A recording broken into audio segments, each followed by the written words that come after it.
취재 뒷얘기를 전하는 끈질긴 수다 저널리즘 스트레이트 후 오늘 22번째 방송입니다.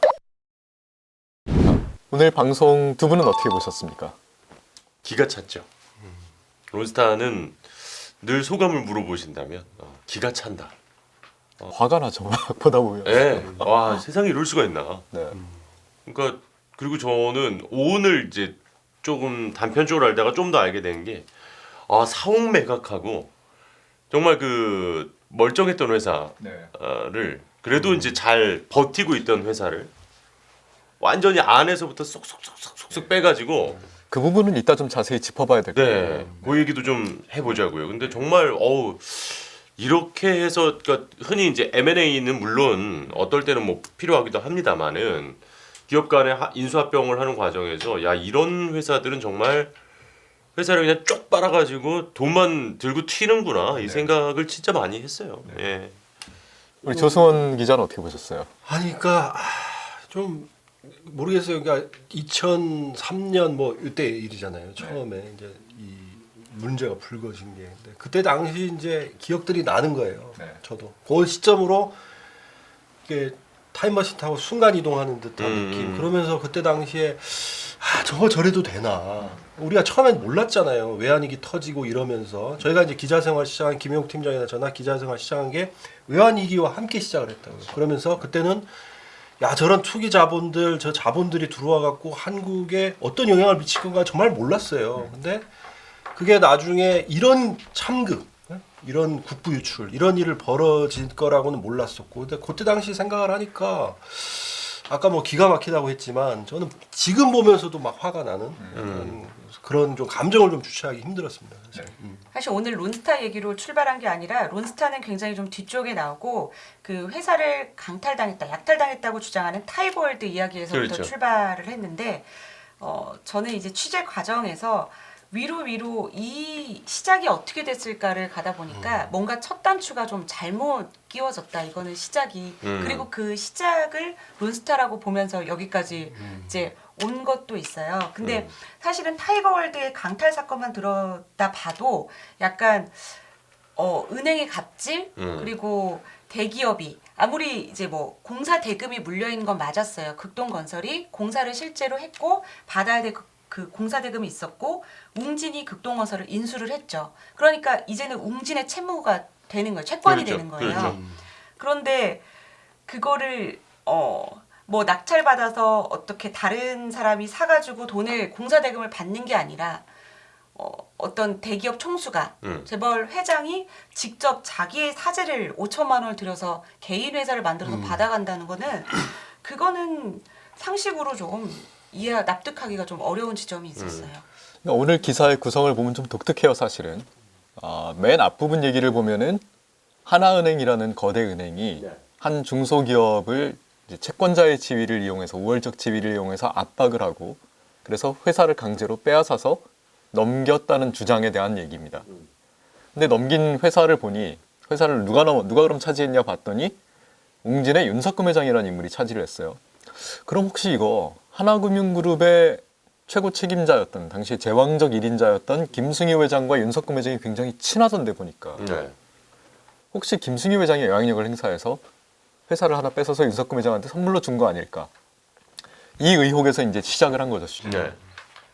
근데 보니까 이게 한 번이 아니었던 거예요. 웅진이 극동건설을 인수할 때 엄청나게 비싸게 인수했다는 논란이 당시에도 일었어요. 그래서 저렇게 비싸게 인수하는데 어디서 돈을 구했지? 6,600억, 6,900억이라는 돈을 또 하나은행이 다 대준 거예요. 네. 그러니까 정확히는 이제 그걸 대주단 대표라고 하나요? 네. 채권 은행들을 쭉 모아서 주도를 해서 자기가 지금 물론 제일 많이 빌려주고 돈을 모아서 쫙 몰아준 거죠. 근데 웅진은 망했어요. 그것 때문에. 그렇죠. 너무 비싸게 샀으니까. 하나은행은 나중에 그게 물려요. 웅진이 부도가 나면서. 네. 그래서 탕감을 해주죠. 법정 관리하면서. 그러니까 손실은 그대로 나버린 거잖아요, 사실. 그러면은 과연 웅진은 왜 그렇게 무리하게 극동건설을 인수했을까? 이게 첫 번째 의문이고.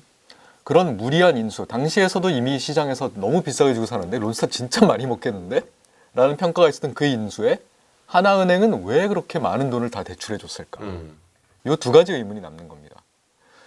솔직히 말씀드리면 이 취재를 할 때 저희가 처음에 그렸던 그림은 김승유 회장이 그렇게까지 무리해서 하나은행이 엄청난 돈을 대출하는데 영향력을 행사하지 않았을까.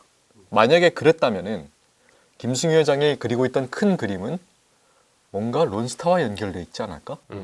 왜냐하면 이후에 외환은행도 또 인수를 해주잖아요. 그렇죠. 론스타가 굉장히 곤란해한 처지에.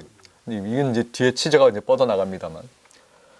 그래서 사실 김승유 회장에 대한 의심의 눈초리로 쭉 들여다본 거죠, 이 사건을. 하지만 아무 증거는 없습니다. 그렇죠. 저희의 사실 솔직한 그게 고백이에요. 피해자는 분명히 이제 회사를 뺏겼다고 10년 동안 이제 끙끙 앓았을 거 아니에요. 그거를 어떤 개인의 어떤 제기를 못하고 일상을 못 찾는 피해자들은 분명히 있는 거예요. 근데 그 모든 사건이 일어나려면 그게 구체적이고 직접적인 증거들이 그러니까 그게 항상 좀 이렇게 고민스럽긴 한데 분명히 피해자는 있거든요. 그래서 저는 이번 취재를 하면서 되게 여러 가지 에피소드가 있지만 하나은행 그 내부 관계자한테 당시에 이게 좀 오래 지난 시간이 네, 지난 그렇죠. 일이니까 요 당시 이 사건을 이걸 담당했던 이 사안을 담당했던 담당자한테 건너서라도 분위기가 어땠는지 좀 편안하게 얘기를 해달라고 했을 때 그 담당자가 이걸 물어보는 그 사람한테 윤석금 회장과 김승유 회장이 친하다는 신문 기사를 딱 한 장을 보내더래요. 그걸 딱 보고 뭐 실무자들도 알 정도였다. 그 실무자가 딱 그걸 보내더라. 그렇게 그래서 그러니까 위에서 구체적으로 지시가 없었다 하더라도 우리 회장님 친구네? 뭐 이런 압박이 있었을 수 있었겠네요. 실무자 입장에서는. 아니 근데요 이게 액수가 실무자 선에서 그럴 건드릴 수 있는 액수는 금액은 아니죠. 아니라는 거죠. 예를 들어서 무슨 제가 그 전세담보대출 2억 얼마 받는 것도 2억 원 받는 것도 그렇게 힘든데 사실 예? 6천억을 뭐 예를 들어서 뭐 본부장급 이런 사람이 결정을 했다고요? 에이 이건 제가 볼 때는 상식적으로 자, 그래서 이제 본론 사건으로 한번 바로 들어가 보죠. 네네네. 먼저 첫 번째 사건은 론스타가 극동건설이라는 회사를 인수해서 자산을 쏙쏙 다 빼먹고 그 옹진한테 지점이 진짜 엄청 많아요. 비싼 값에 팔고 나간 이 네. 사건부터 한번 보죠. 예. 뭐 기사에서도 보셨겠지만 사실 이 사모펀드라는 이 정체가 단기간에 이익을 많이 뽑아먹고 어떻게든 수익을 내고 청산하겠다. 그리고 이런 이제 게 굉장히 강한 헤어지는 거잖아요. 성격이잖아요. 예, 투기적 네. 성격이 강하죠. 네네네. 그래서 뭘 회사를 인수한다고 할 때 이 회사를 정상적으로 잘 경영을 해서 무슨 장기적 수익을 노리지 고용도 않죠. 창출하고 예. 한번 잘 해보겠다 이런 생각은 전혀 없는 성격이죠. 사모펀드라는 게 사실. 극동건설에서 빼먹는 걸 보면은 극동건설이라는 회사가 원래 잘 나가던 회사였어요. 국내 4대 건설 회사까지 한때 그 올라갔었고. 정도였군요. 한때. 네, 한때. 근데 IMF 때문에 이제 어려워졌죠. 네네. 그래서 법정 관리를 쭉 받습니다. 5년 동안. 수많은 사람들이 해고가 되고 뭐 하여튼 그런 상황이었는데 이 법정 관리를 막 벗어나려던 시점에서 이제 매각이 추진됩니다. 채권단이 이제 매각을 추진하는 거죠. 근데 론스타가 낼름 먹어요, 그거를. 1,700억이라는 가격에 먹어버립니다. 근데 먹고 나서 벌어진 일들이 이제 기가 막힌데 일단 사옥부터 매각을 합니다. 그러니까요. 먼저. 이건 뭐 그러니까 일 안 하겠다는 거죠. 빌딩이 굉장히 상징성이 있는 거였죠. 충무로 극동빌딩. 예. 네, 그러니까 일을 안 하겠다는 거예요. 일단 사옥부터 예를 들어서 MBC가 무슨 문제가 발생했는데 상암동 MBC 사옥부터 팔아버렸어. 누가 사가지고 그럼 방송 안 하겠다는 거잖아요. 야, 그러니까 그러고 나서 순이익이 많이 났을 거 아니에요. 네, 주주로 다 배당을 해줘요. 근데 주주가 누구냐? 론스타. 다 론스타예요, 그게. 네. 그러니까 배당으로 쏙쏙 빼먹기 시작하는 거예요. 그리고 유상감자라고 유상감자라면 이제 회사 돈을 들여서 주식을 사가지고 소각을 하는 겁니다. 네. 그럼 전체 주식 수가 줄어들잖아요. 개별 주식의 가격은 더 올라가잖아요. 올라가죠. 그러면 주주들은 돈을 벌죠. 돈을 벌죠. 주주들은 이직이지요. 그러니까 모든 게 철저하게 주주의 이익을 위해서 이 회사를 전부 다 이익을 빼먹는 거예요. 그랬더니 그 회사는 점점 말라가고 정말 이렇게 여기서 탁 꽂아가지고 정말 쪽쪽 이렇게 아니 1,700억에 인수를 해서 그렇게 배당과 유상감자로만 2,200억을 먼저 빼먹어요. 그냥. 그러니까 이미 그 회사는 이제 2,200억이 빼먹힌 회사는 이미 사실 그 안은 다 비어 있다고 봐야 되잖아요. 그런데 그러니까 건설업 실적하고 네. 극동건설이라는 역사성 이름만 남는 상황인 그렇죠. 거죠. 건설업 면허 갖고 있잖아요. 그거죠. 그러니까 이게 약탈적 투기 세력 우리가 보통 얘기하잖아요. 약탈적이란 말을 붙이는 게 이런 이유 때문인데 저는 요거 보면서 그 생각이 들었어요. 이 헤지펀드 특히 이제 이런 투기자분들이 요런 회사만 그렇게 하는 게 아니라 제가 실제로 이제 미국 가서 뭐 다른 것 좀 취재하다가 본 게 있어요. 거기서 현장에서 제가 직접 그 투기 세력들이 이 사람들이 부동산도 어떻게 해먹냐면 미국에서 이것 때문에 미국에서 굉장히 사회적 문제가 됐었는데 이런 헤지펀드들이 어떤 식의 장난들을 많이 쳤냐면 미국이나 유럽에 가면 몇백 년 된 그 굉장히 뭐 고성 네. 혹은 뭐 오래된 산업시설 유산 같은 게 있어요. 이게 문화재적 가치 플러스 뭐 굉장한 가치들이 있는데 이게 뭐 경기 불황 이런 거에 통해서 그냥 안 팔리고 매각 안 되고 뭐 이러면서 거의 버려지다시피 한 것들이 있거든요. 얘네들이 요런 것만 쏙쏙 사요. 근데 한업 유산으로 해서 가치는 엄청난 거예요. 몇백 년 된 그런 유산들이에요, 다. 그리고 고택 뭐 이런 것들 다 사요. 이거 나중에 어떻게 하나 봤더니 딱 요런 식인데 뭐냐면 심지어 그런 부동산조차도 그렇게 빼먹어요. 어떻게 빼먹냐면 얘네들이 산업 유산이다. 그러면 옛날 몇백 년 된 공장이에요. 그러면 정말 기둥 석가래 다 뜯어서 팔아먹어요. 심지어 이베이 같은 데다 올려서 다 팔아먹어요. 그래서 완전히 그 몇백 년 된 그 문화재적인 가치가 엄청난 건물을 완전히 그냥 분해해버려. 폐허로 만들어버려요. 그러고 나서 나중에 땅 팔고 떠나요. 얘네들이 이런 애들이에요. 메뚜기 떼네. 네. 그러니까 완전히 메뚜기. 저는 떼네. 이번에 요거 사례를 보면서 그 제가 옛날 미국에서 취재했던 그게 딱 생각이 나더라고. 그러니까 이게 약탈적 투기 자본을 왜 우리가 약탈적이란 말을 붙이느냐 바로 이래서 그런 거죠. 네. 그렇게 해서 이제 껍데기만 남은 극동건설을 웅진이 6,600억 원에 인수를 합니다. 당시 시장에서는 극동건설이 아주 뭐 망가지는 회사는 아니었기 때문에 뭐 대충 이 정도 가격이면 적절하겠다는 가격이 있었을 거 아니에요. 네. 그게 경영권 프리미엄까지 포함해서 3,500억이면은 충분하겠네. 그걸 넘기면 그건 바보고 호구다. 호구되는 거고. 네. 근데 웅진이 그 2배 가격을 주고 사버립니다 이걸. 그러니까 이것도 이상해요.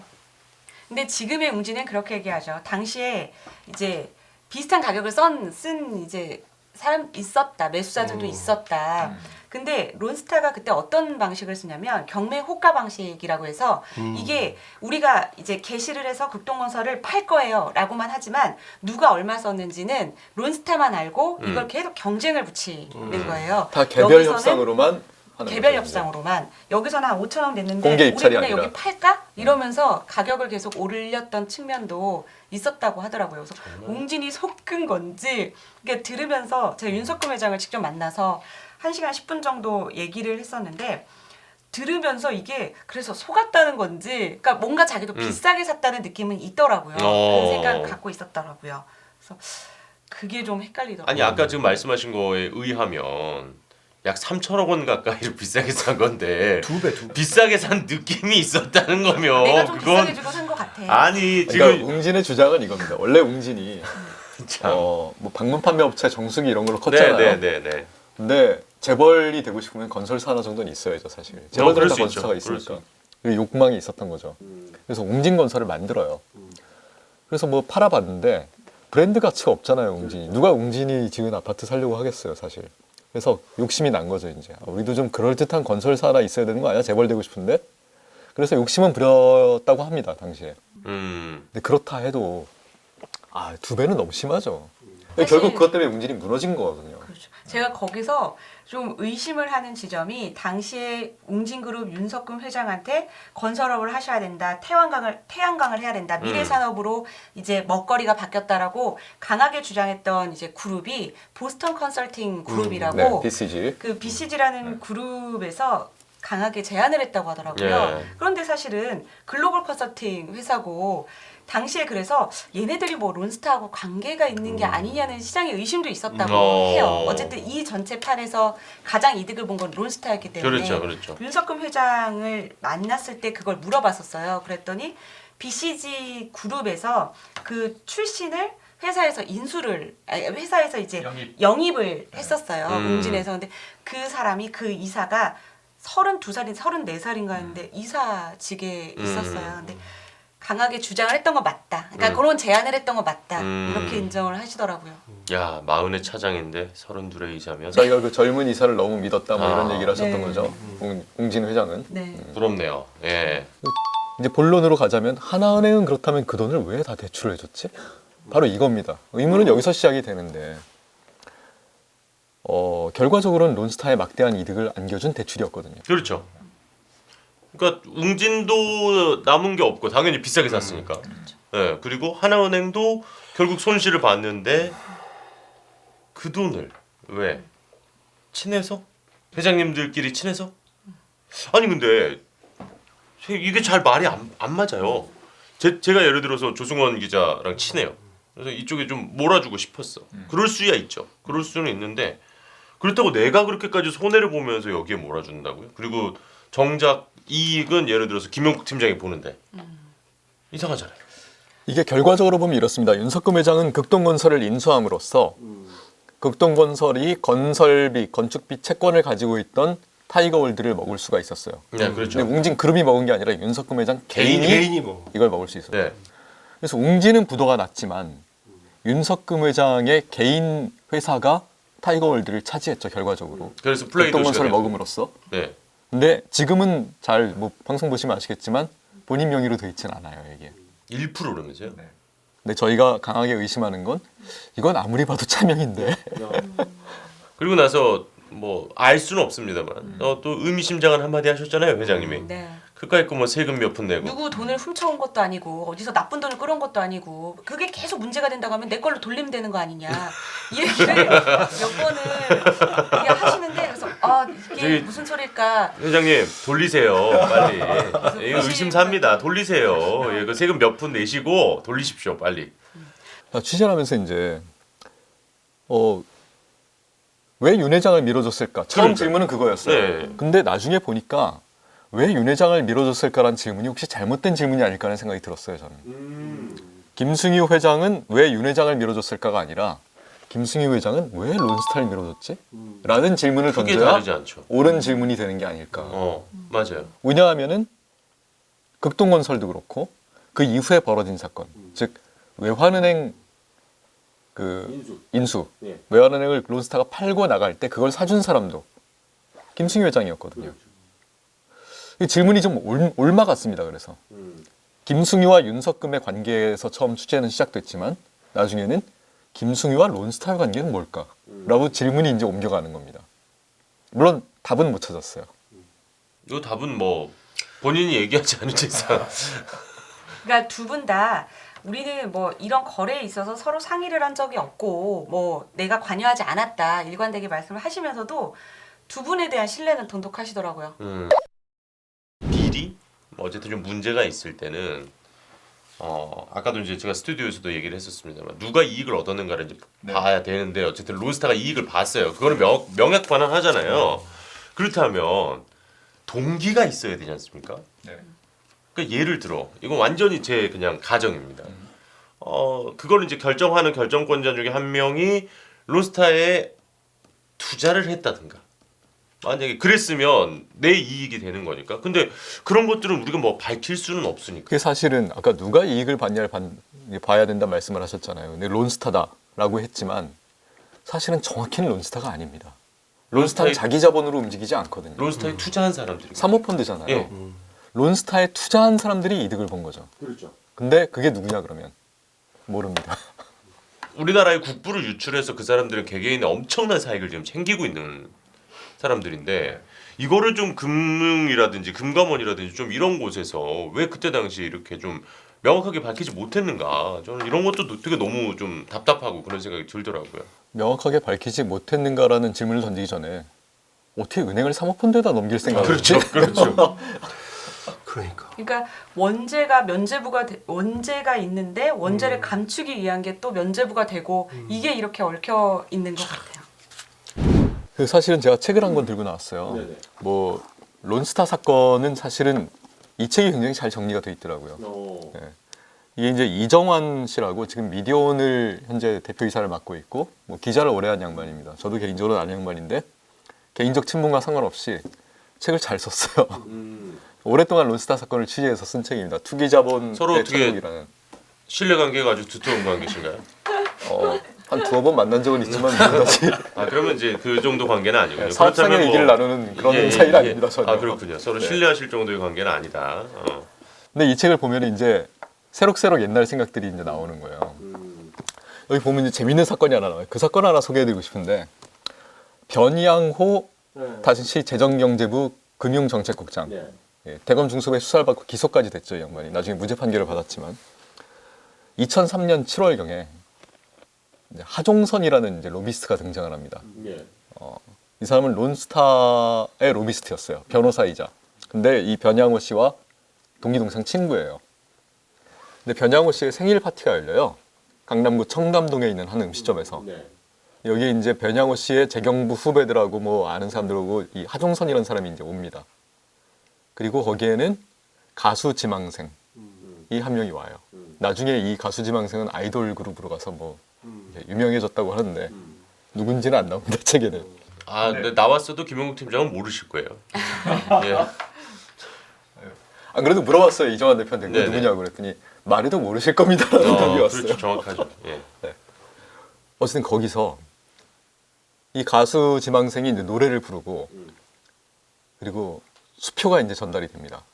변양호 국장이 여기서 수표를 줬다고 해요. 노래 한 곡 부를 때마다 뭐 몇십만 원씩 용돈으로 찔러준 거예요. 말하자면 예, 수표로. 네. 근데 수표가 나중에 수사에서 추적을 해보니 이 하종선 론스타의 로비스트의 수표였던 거예요. 여기서 발급됐던 수표였던 거예요. 아 그리고 2차로 이제 와인바까지 갔다고 하는데 뭐 이 사건이 이제 상징하는 바는 재경부 국장의 생일 파티에 로비스트, 론스타가 고용한 로비스트가 와서 술값 내고 밥값 내고 가수한테 수표 나간 거, 이 사람 수표에서 나오고.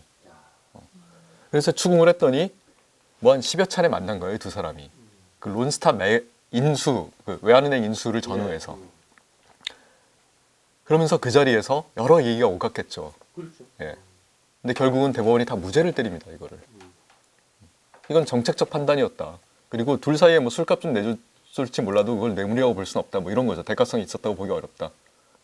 이게 대가성이 있다고 보기 어려우면 뭐가 대가성이? 참. 그리고 또 하나 놀라운 사실. 이 산업자본의 산업자본이 과연 인수할 수 있냐. 예. 약간 예외 조항도 막 적용하고 여러 가지 머리를 굴려서 이제 론스타의 인수를 허용해 주잖아요. 그 논리를 만들어준 데가 있습니다. 론스타의 법률자문 누굴 것 같아요? 그냥 뭐 김현장 김현장이죠. 역시 최고를 쓴다니까요. 예. 김현장이 만들어준 이건 적격하다고 볼 수 있는 여지가 있다라고 해서 이제 여러 가지 법률 검토를 했을 거 아닙니까? 그거를 재경부 관료들과 금융위 관료들과 이렇게 돌려서 봐요.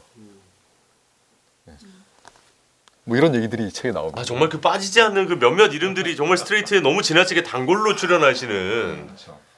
요건 이제 인수 과정 얘기고 사실은 이제 더 중요한 건 우리가 이번에 다룬 건 매각 과정 얘기잖아요. 사실은 하나은행이 결국은 론스타가 지금 못 팔고 나가고 싶은데 빨리 팔고 나가고 싶은데 그러니까 못 파니까 못 나가고 있었던 거잖아요, 사실.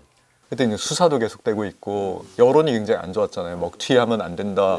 저 불법이 있으니까 매각을 승인해주면 안 된다.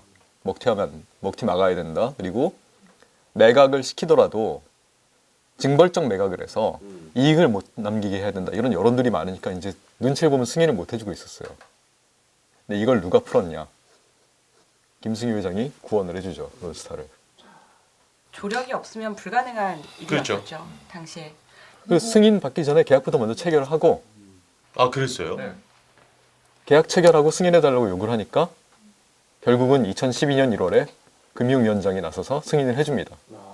당시 금융위원장은 김석동, 변양호 국장의 직속 후배였던. 금융위원회랑 금감원의 당시 시민사회 단체들에서 징벌적 이제 매각을 강력하게 요청을 했을 때 그 비하인드 스토리로 이런 말씀을 하시더라고요. 시민사회 이제 금융계 이제 대표들 그 시민사회 대표들 만났을 때 금융위에서 지금 단순 매각 명령이 아니라 징벌적 그 매각 명령을 하면 나중에 소송 건다 얘네가. 지금은 그냥 단순 매각으로 털어줘야 된다. 이런 얘기를 했는데 단순 매각으로 털어준 데가 나가자마자 소송을 한 겁니다. 2012년 1월에 승인해줬는데 곧바로 이명박 대통령의 편지 한 통 날아옵니다. 그렇죠. 야, 그러니까 이게 론스타 보면 그런 생각 들어요. 그러니까 그 지금 김영욱 팀장이 정리를 잘 해주셨는데 보니까 인수해서 그러니까 론스타가 이 외환은행 인수 과정부터 시작해서 팔고 나가는 과정까지가 한마디로 얘기하면 대한민국 자체가 그냥 호구 잡힌 헤지펀드한테 호구 잡힌 그런 건데 예를 들어서 물론 뭐 그런 경우는 있어요. 그러니까 그 아까 인수 과정 좀 얘기해 주셨는데 제가 알고 있는 걸 조금만 좀 덧붙이자면 그때 당시 이제 출자사가 그 독일계 무슨 방크였다고요. 이게 코메르츠방크. 코메르츠방크. 아, 기억력이 좋으시네요. 그 독일계 회사인데 이 독일계 회사가 자꾸 이제 이거 팔아야 된다 막 자기 얘기하니까 뭐 정부도 이제 그 우리가 다 떠안을 수 없다. 뭐 대한민국 정부도 떠안아라 막 이런 식으로 하니까 근데 처음에 이제 국민은행에다 제안했는데 그때 김정태 행장인가 국민은행 이거 인수했다 우리 망할 수도 있다 그랬고 거부하죠. 그런 여러 가지 과정들이 있어요. 그래서 결국은 그때 딱 이제 나타난 게 이제 요 론스타거든요. 그러니까 정부 입장에서는 크라나도 지금 머리 아픈데 뭐가 지금 나온 거야. 얘 사겠다는 애가 나온 거야. 그러니까 좀 반가웠을 수 있어요. 그런데 그렇다 하더라도 이 자본의 성격이 어떤 것인지를 조금만 생각했다면 여기다 아까 얘기했지만 국책은행을 어떻게 저런 약탈적인 그 투기 자본에다 파냐고요. 이런 말도 안 되는 일을 어떻게 결정했냐는 거죠. 그리고 그 과정에서 아까 말씀드린 그 온갖 무리수들 그때 뭐 BIS 그 자기 자본 비율 다 따져주거든요. 네. 그래서 그게 원래 8% 이하인가가 돼야 이게 되거든. 그러니까 그 규정까지 다 찾아가지고 정말 지금 와서 생각해 보면 론스타에게 넘겨주기 위해서 온갖 규정을 다 끌어모아서 적용을 딱 시켜줬어요. 예외 조항을 다 찾아서 그렇죠. 적용을 시켜주는 거라고요. 근데 그럼에도 불구하고 딱 하나 론스타가 산업자본이면은 그 예외 조항은 아무 소용이 없습니다. 근데 그건 안 따졌죠 아예. 찾아볼 생각도 안 했죠.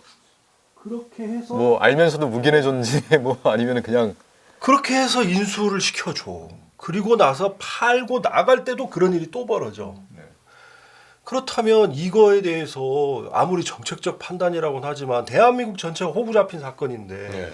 이거에 대해서 정책적인 판단이었기 때문에 처벌할 수 없다?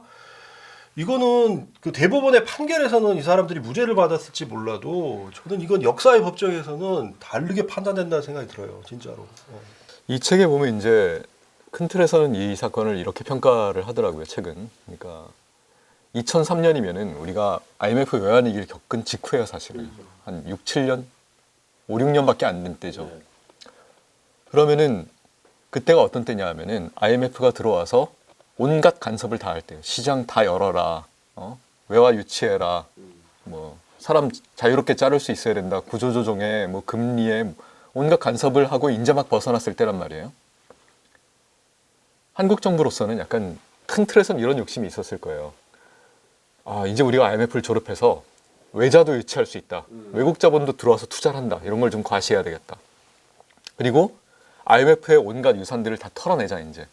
업종 관리했던 것들, 극동건설도 론스타에 털어내고 외환은행도 론스타에 털어내고 약간 이런 생각이 기본적으로 깔려 있었던 건 맞는 것 같아요. 근데 문제는 뭐 설사 그런 정치적 결단을 내린다 하더라도 있는 법은 지켜가면서 해야 될 거 아니에요. 당시 은행법. 예. 이 은행이라는 게 상당히 공공적 성격이 강하잖아요. 왜냐하면 은행은 자기 돈으로 안 하잖아요. 다 예금주의 돈이잖아요. 그래서 BIS라는 게 있는 거고 네 돈 최소한 이만큼 갖고 있어야 돼 너도 라는 거고 그리고 은행이 망하면은 예금주들은 물론이고 뭐 경제 전체가 연쇄사슬로 망하니까 그래서 은행은 누가 소유해야 되는지를 어느 국가든 굉장히 엄격하게 심사합니다. 사모펀드한테 은행을 넘긴다는 건 세계적으로 있을 수가 없는 일이었어요. 사실은 말이 안 되는 일이에요. 은행은 그만큼 중요한 공공기관이기 때문에. 그 지금 생각해 보면 그때는 이 나라 그리고 그때 그 정책 결정권자들이 이런 표현 좀 심한지 모르겠는데 정말 미쳐 돌아갔던 것 같아요. 미쳐 돌아갔던 것 같아요. 지금 와서 생각해 보면 물론 그때는 IMF 충격 때문에 그랬다고는 하지만 이건 도저히 상상도 할 수 없는 일이 벌어진 거예요. 사실. 그러니까 더 바로 잡아야 되는데 바로 잡기를 주저하고 바로 잡지 못하고 있는 것 같아요.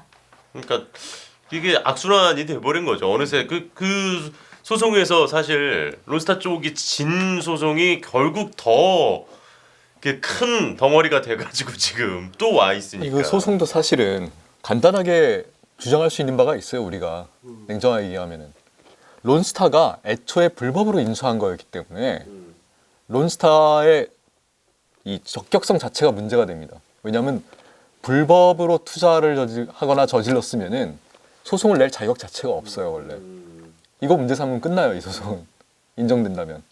근데 우리가 그런 주장을 하고 있는 한국 정부가 사실 우리 아무도 모릅니다. 왜냐하면 공개하지 않고 있기 때문에. 네. 한국 정부가 그렇게 주장하면 끝나지만 주장할 수 없을지도 모르겠다는 의심이 드는 거예요. 왜냐면은 그 전에 내가 했던 걸 뒤집어야 되잖아. 다 면죄부를 줬는데 이미 합법이라고. 론스타 산업자본 아니라고 김석동 금융위원장이 결론 내리고 매각 승인해 줬는데 팔고 나가라고. 그러면 이제 그때는 맞는데 지금은 되게 이상한 그림이 되는 거죠.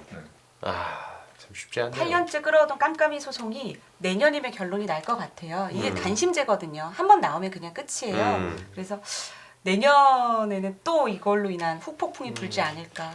사실은 저희 인터뷰에도 나옵니다만 이 ISDS 투자자가 국가를 상대로 투자한 국가를 상대로 내는 소송 제도도 왜 한미 FTA 때 많이 들어보셨을 거예요. 독소 조항이다 해가지고 논란이 많았던 조항이거든요. 왜냐하면은 한 나라의 사법 주권을 침해할 수 있는 여지들이 많습니다.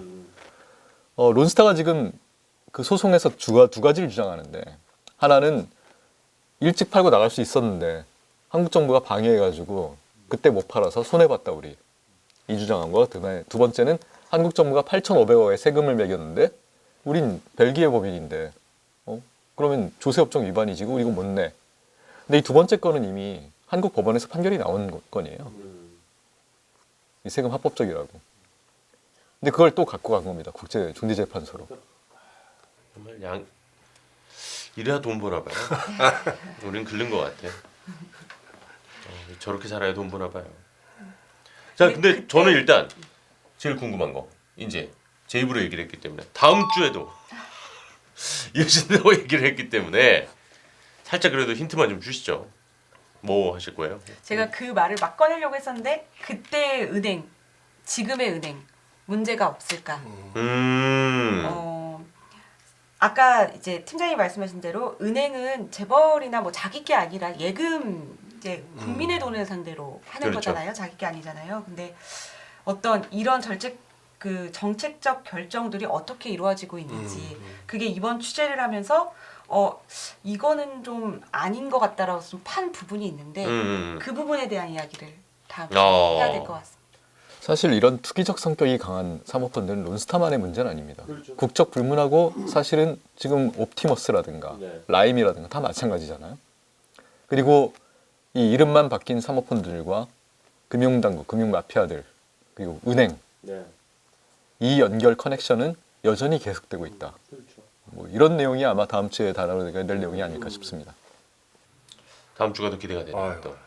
이번 주는 약간 조금 보는 내내 좀 지치는 기분이었어요. 약간 야 이런 느낌 있잖아요. 이게 저는 이게 론스타 사건을 사실 누구나 다 들어본 사건이라 누구나 다 그 사건 알지라고 말할 수 있을 것 같은데 의외로 우리가 모르는 게 많아요. 론스타 사건에 대해서. 도대체 본질은 무엇이었는지. 저도 오늘 되게 그 생각을 좀 많이 했어요. 안다고 생각했는데 뭘 안다고 할 수 있을지 잘 모르겠다는 생각이 저는 좀 많이 들었어요. 그리고 궁극적으로는 어쨌든 진실은 언젠가는 모습을 드러내지 않을까. 또 드러내야 하고 이런 생각을 해봤습니다. 이 사건에 대해서. 다음 주까지 또 벗어나지 못하고 열심히 한 주도 잘 버텨보겠습니다. 건강 잘 챙기시고 네. 또 우리 팀장님의 따뜻한 연락 자주 받으면은 기자들이 이렇게 야유가더라고요. 자꾸 이쪽을 안 보고 이렇게 얘기를 하게 되는 자꾸 야유가더라고요. 그래가지고 식사 잘 챙기시고 네. 다음 주도 기대하겠습니다. 이 책이 나온 지 2년 됐는데 보니까 1쇄 찍었어요. 이제. 한번 사서 읽어보십시오. 론스타에 관한 통찰력과 진실이 상당수 담겨 있어요. 네. 좋은 책입니다. 네. 전혀 무슨 관계 없습니다. 저랑. 실력 관계는 아닌 걸라고 얘기를 하셨고. 제가 읽어보고 재밌어서. 예. 이거 대놓고 앞광고 이건. 그렇지. 앞광고. 아니 받은 것도 아니기 때문에. 대놓고 앞광고. 자, 오늘 여기까지 할까요? 네. 일단 홍수영 기자 고생하셨고, 다음 주도 계속해서 또 은행권과 또 이 모피아라 그러잖아요. 예. 이분들 금융계 쪽의 공무원들과의 이야기 저도 기대하면서 다음 주에 다시 인사드리도록 하겠습니다. 홍 기자가 하시죠. 네. 끈질긴 아니 저널 그거 말고 구독 좋아요 알림 설정이지. 그 무슨 구독, 좋아요 부탁드립니다. 네. 고생하셨습니다. 다음 주에 네, 뵐게요. 다음 주에 뵙겠습니다. 고생하셨습니다.